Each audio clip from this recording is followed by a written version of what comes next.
কচু শাকের যে কত গুণ তা আমি বলে শেষ করতে পারবো না। যারা রক্তশূন্যতায় ভুগছ, রক্তের ঘাটতি, তারা অবশ্যই এই কচু শাক খাবে। এরকম একটা নতুন রেসিপি নিয়ে হাজির হয়েছি আমি, সিন্ধু করুণাময়ী দেবীদাসী। আশা করি তোমরা সবাই ভালো আছো। প্রত্যেক মানুষেরই বিভিন্ন প্রকার শাকসবজি খাওয়া উচিত, তার মধ্যে কচু শাক অন্যতম। কচু শাক রক্তশূন্যতা পূরণ করতে সাহায্য করে। কাঁচা কলা, লৌহ, রক্তশূন্যতা এগুলো দূর করতে সাহায্য করে। চলো আমরা মূল রেসিপিতে চলে যাই। প্রথমে আমি কড়াইতে তেল দিয়েছি, শুকনো মরিচ, তেজপাতা সম্বার দিয়েছি। এখন পাঁচফোড়ন সম্বার দিব। তোমরা চাইলে এখানে কালো জিরাও সম্বার দিতে পারো, কারণ আমার পাঁচফোড়নের ফ্লেভারটাই ভালো লাগে, এই জন্য আমি পাঁচফোড়নটা ব্যবহার করেছি। তারপর কাঁচামরিচ দিয়েছি। এখন কচু শাকগুলো দিয়ে দিব।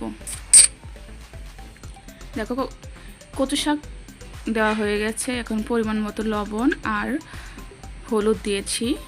এখন ঢেকে দিব 5 থেকে 6 মিনিটের জন্য।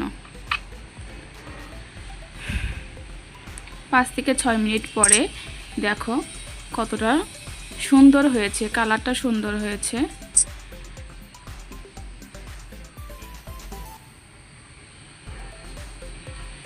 কিছু কিছু কচু শাক আছে যে গলা এমন ভাবে চুলকায়, তাদের এতে বলছি কচুটা প্রথম ভাপ দিতে হবে। ভাপ দেওয়ার পরে দেখা যাচ্ছে যে লেবুর রস যদি তোমরা কচু শাকে দিয়ে দাও, সেই কচু শাক দিয়ে কখনো গলা ধরবে না। আর কচু শাক রান্নায় অবশ্যই হালকা মিষ্টি ব্যবহার করতে হবে, তাহলে দুর্দান্ত স্বাদ হবে। এই কচু শাক ছোট থেকে বড় সবাই খুব পছন্দ করে, সবার প্রিয় একটি রেসিপি এটা। আমি চেষ্টা করলাম তোমাদের মাঝে আমি যেমন করে রান্না করি এই রেসিপিটা তোমাদের মাঝে এরকমভাবে শেয়ার করলাম। সবাই তো একভাবে রান্না করে না, এক একজনের রান্নার ধরন এক এক রকম। আমি কেমন করে রান্না করি তোমাদের সাথে শেয়ার করলাম। আমার রান্নাটা হয়ে গেছে, এখন আমি একটা পাত্রে নামিয়ে নিব।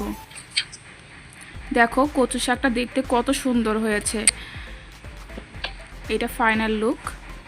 দেখো